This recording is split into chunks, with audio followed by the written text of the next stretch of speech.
Daring Greatly, Brené Brown explores one of the most misunderstood yet deeply human experiences, vulnerability. Drawing from 12 years of groundbreaking research, she makes a powerful case that vulnerability is not weakness, but rather the birthplace of courage, creativity, connection, and innovation.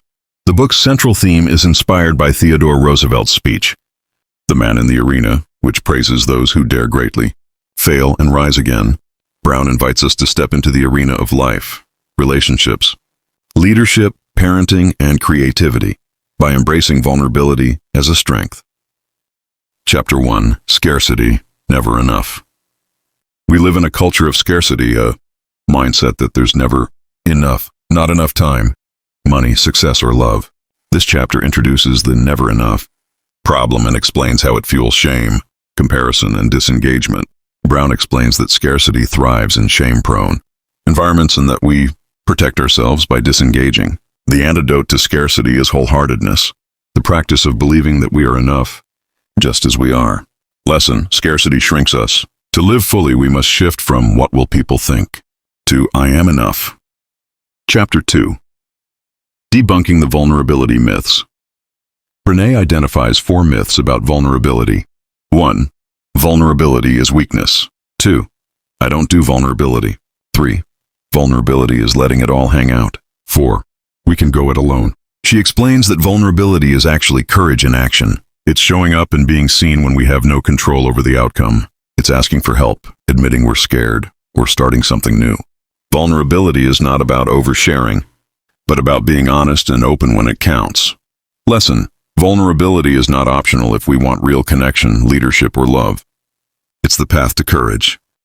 Chapter 3. Understanding Shame. Brown dives deep into shame, calling it the swampland of the soul. Unlike guilt, which says I did something bad, shame says I am bad. Shame thrives in secrecy, silence, and judgment. It disconnects us from others and from ourselves. Brown emphasizes the power of shame resilience, recognizing shame, naming it, and sharing our stories with people who have earned our trust. Lesson: we all experience shame. But when we talk about it and bring it into the light, it loses its grip on us. Chapter 4. The Vulnerability Armory. In this chapter, Brown identifies the defenses we build to avoid vulnerability. These include foreboding joy. We fear losing good moments so we don't enjoy them. Perfectionism, trying to earn approval. Numbing, using distractions to avoid feeling. Cynicism and criticism, attacking others to protect ourselves. These behaviors are shields. They may protect us from hurt, but also block joy, intimacy, and creativity. Lesson: true strength lies in putting down the armor and showing up authentically, even when it's hard. Chapter 5. Mind the Gap, Culture and Vulnerability. Brown discusses the gap between what we say we value and how we actually behave, especially in organizations. When companies preach innovation but punish failure, or claim transparency but discourage honesty, a culture of fear arises.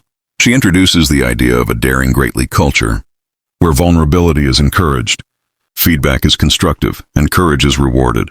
Lesson: leaders must model vulnerability to create cultures of trust, creativity, and accountability. Chapter 6. Disruptive Engagement, The Role of Vulnerability in Leadership. Leadership, Brown argues, is not about titles but about courageous engagement. Effective leaders recognize the power of emotions in the workplace. They are not afraid to ask hard questions, give honest feedback, or admit mistakes. Vulnerable leadership fosters innovation, trust, and motivation. When people feel safe, they contribute more. Lesson: vulnerability is the most accurate measure of courage in leadership. You can't inspire without being seen. Chapter 7. Wholehearted Parenting. In this final chapter, Brown applies her research to parenting. She reminds us that children learn how to belong, love, and trust by watching how we live. Wholehearted parenting means modeling vulnerability, setting boundaries with empathy, and nurturing a deep sense of worthiness in our children. We must raise them not to seek perfection, but to embrace imperfection with courage. Lesson: who we are matters more than what we know.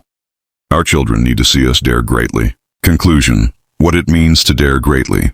To dare greatly means to show up, be seen, and live bravely, despite the risk of failure, shame, or criticism. It means embracing the discomfort of vulnerability and leaning into joy, love, and uncertainty. Brown's message is both compassionate and challenging. If we want to live wholehearted lives, we must let go of our fear of being judged and choose courage over comfort. Final lessons recap. Vulnerability is courage, not weakness. Shame cannot survive empathy. Perfectionism kills creativity. Joy requires vulnerability. Leadership is about showing up authentically. Parenting is grounded in modeling worthiness. Living wholeheartedly is a daily, conscious choice. Call to action. Are you ready to step into the arena? To drop the armor and be seen? To live, love, and lead with your whole heart? Daring greatly invites us not just to think differently, but to live differently, with more empathy, courage, and connection.